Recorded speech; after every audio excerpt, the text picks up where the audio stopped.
Today we are going to discuss the problem of privatization in India. This very term was not considered a very good term. Some people said that this is a dirty term, and nobody talked about privatization during 1970s. However, from 1980 onwards, we are hearing about this term, and particularly after July 1991, this term has got a very wide currency. Even in academic field, in business, in politics, everywhere we hear the term today, privatization. If everything going wrong in public sector, people immediately say, why is it not privatized?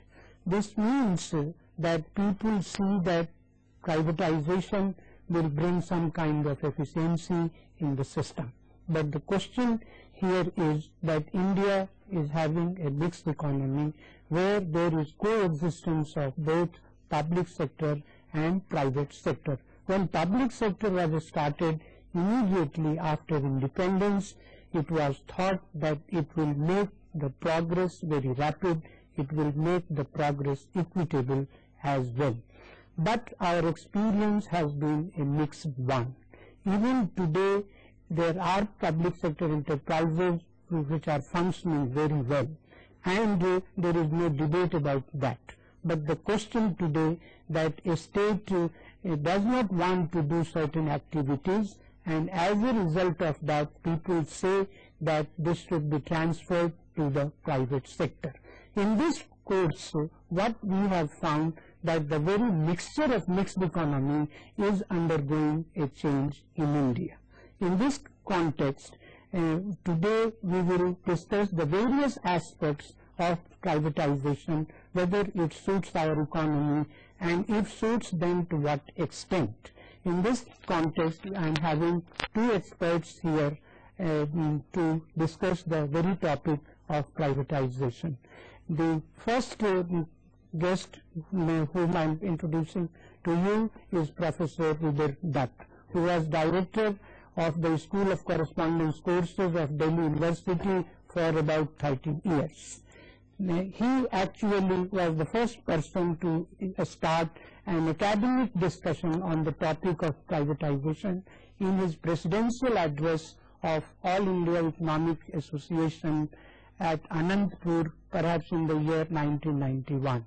So this topic actually started discussion, and his lecture was appreciated by number of scholars in this field. So I hope he will be throw further light for our benefit on this particular topic.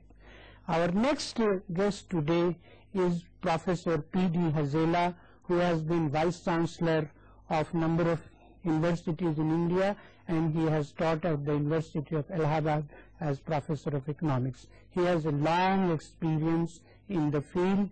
So these two speakers today will throw light on the privatization debate. First of all, I request Professor Dutt to say something about public sector, how it started, and how the performance of public sector led to dissatisfaction among academics as well as to general public.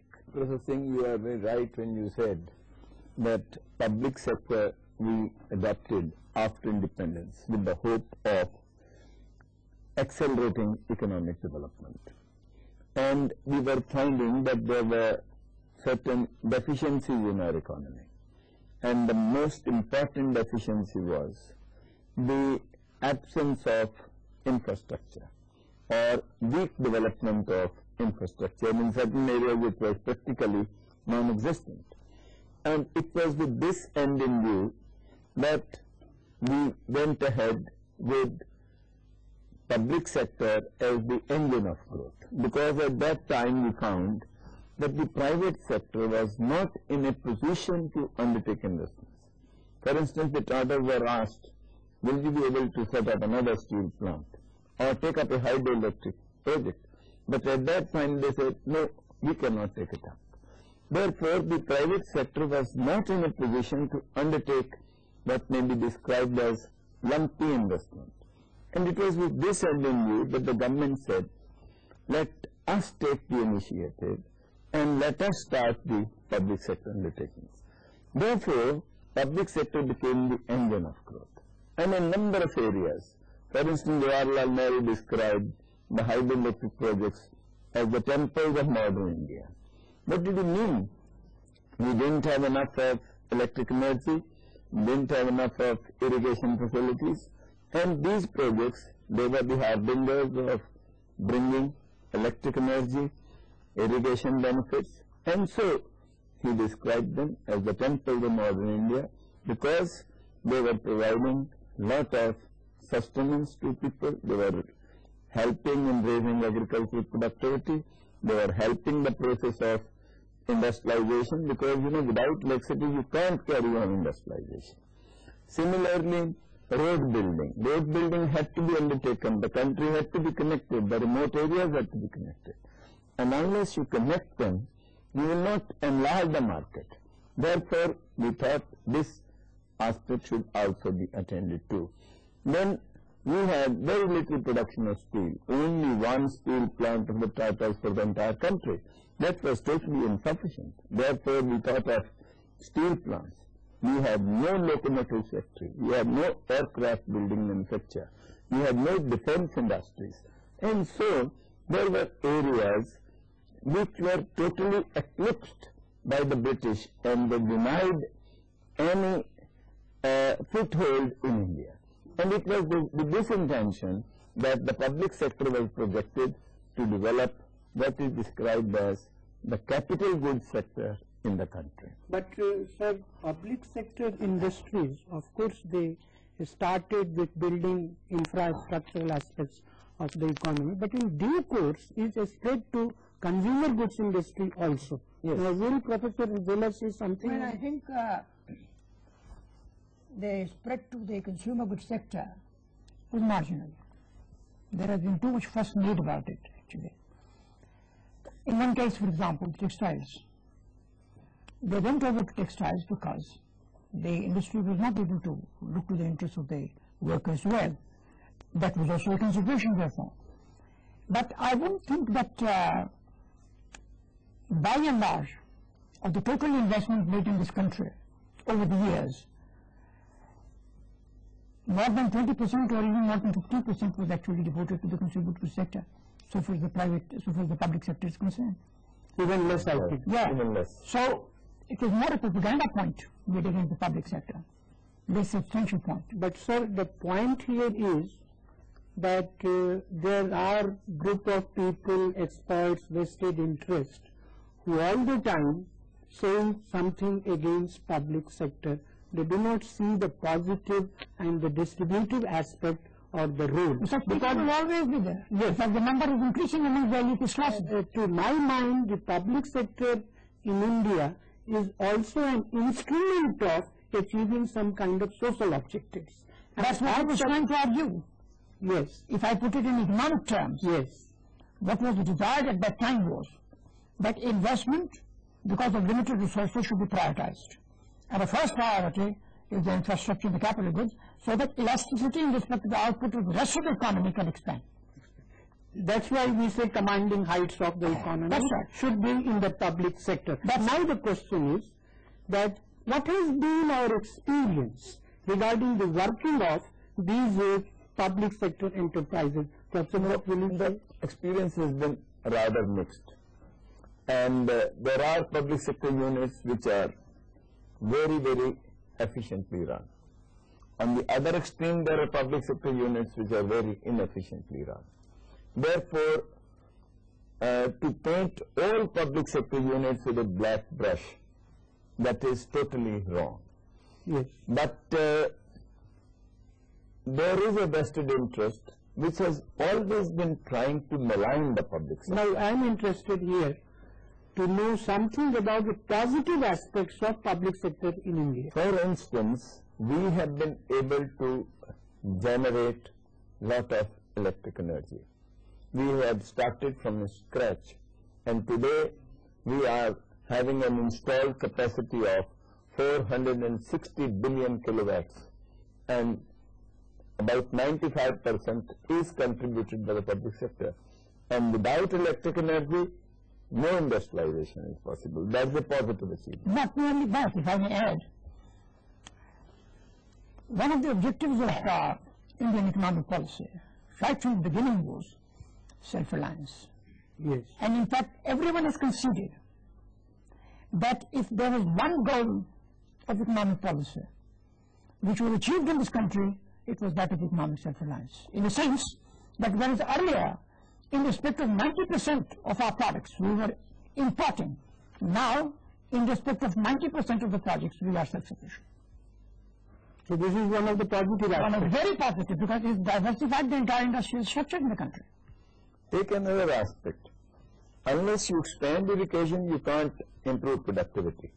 Therefore, the moment we went on expanding irrigation, productivity went up. Green revolution is the product of the benefits that the public sector gave in irrigated areas. The result is we are totally self-sufficient in food. And now we are talking of exporting agricultural products. Agriculture should also undertake this year. Only in mangoes we will be earning 500 crores of rupees of foreign exchange. Now you see, these are certain developments which could be made possible by the positive contribution of the public sector. There are very many areas. We have no idea of building locomotives, rolling stock, other things, which we have now. We have now defense industries, and one of the things that has come out is that since we have our own defense production, we are much better placed than as compared to our neighbor Pakistan or Burma or some other countries. So that is an achievement, that we can build equipment to defend ourselves also. Yes, sir. The point here is that there are certain positive contribution of public sector enterprises in terms of building infrastructure, in providing a base for industrial development of the country. Whatever growth that we are seeing today in private sector, the credit goes to the public sector because it has provided infrastructural base everywhere in the economy. Whether you take industry, whether you take services sector, transport, or whether you take agriculture. So these are the very positive contribution of the functioning of public sector enterprises in India. But sir, despite all these positive aspects, there is a question regarding pricing of product of public sector product. Maybe it's in the services sector or maybe in the industry sector. Now, will Professor Hazela say something about this pricing aspect, because this is very much criticized, this is related to subsidies. So you please throw some light on There are a that. few factors which complicate the price situation so far as the public sector is concerned. A, the public sector is not a private sector. Therefore, it fixes the price, which need not necessarily be cost plus. It is quite possible that it is using the price mechanism as an instrument for economic welfare of the people, particularly the poorer people. This is point one. Point two, which is of course something which needs to be pondered over seriously. The public sector tends to be monopolistic in character. And when there is a monopolist tendency, inefficiency sets in, there is no competition. Therefore, innovation, raising the productivity, improvement of efficiency, which are all tagged on to the competitive ethos in the economy, that becomes absent from the public sector. That raises the price level in an indirect manner. So, even though it may be justified to lower prices in order to benefit certain categories of people, because after the public sector infrastructure is intended primarily to provide external economies to the people at large, particularly private sector and everybody in that. And when you are thinking of external economies being provided through infrastructure, which is a very legitimate demand in a developing economy, then it is very clear that you have to see to it that the costs, particularly the price mechanism, which you use for building up the prices of infrastructure, is not such as to bring down the transaction, lower the transaction cost of the economy. Have the transaction cost of the economy more inimical, that infrastructure becomes the growth of the economy in the long period. So because of these difficulties, lack of competitive capacity, and then the insistence on fixing the price mechanism, which is conducive to the welfare of the people, the public sector is caught in a dilemma, and that is where it has failed, and it has not been able to resolve the dilemma. So it would also be important to understand the public sector bosses are not independent in fixing their prices. For every increase of price or revision of price, they have to make a case, and the case has to be put up to the minister. And then there are considerations which are more political in nature, and sometimes what happens is that the political considerations do not allow the public sector units to rationalize prices. Therefore, to some extent, the political factor has been operating to restrict the bosses. That is why today we are talking, give the public sector autonomy in functioning. And this functional autonomy also implies that they should try to fix prices on the basis of costs, and other considerations may not be there. But the problem is, for instance, take the state electricity boards. Now, state electricity boards, the costs are much higher. But in certain areas, the cost of electricity production is 2 rupees per kilowatt. But even then, a recommendation was made that charge a minimum of 50 paise. The political bosses do not allow this because there are lobbies which are functioning. Therefore, to hold the public sector bosses, managers responsible for inefficiency would be partly incorrect. Now, in this context, what you have said is perfectly all right. The point here is that we have to make certain distinction. Right. As you have said that the public sector enterprises do not have the kind of autonomy which a private sector firm is having so far as price of the product is concerned. There is political element.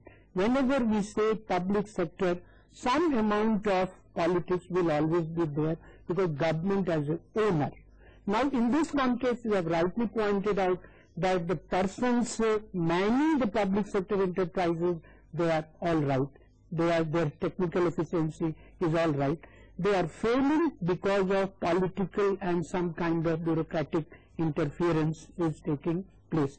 Besides this, one must also consider that, and as Professor Hazila has pointed out, that government is not in a position to run the enterprise as a private sector firm does, because here the larger social good is to be taken into account. But despite all these things, whenever we talk of reform of the public sector enterprises, and government is also talking today of reforming public sector enterprises, my point here is that what should be the relationship between ownership and the management?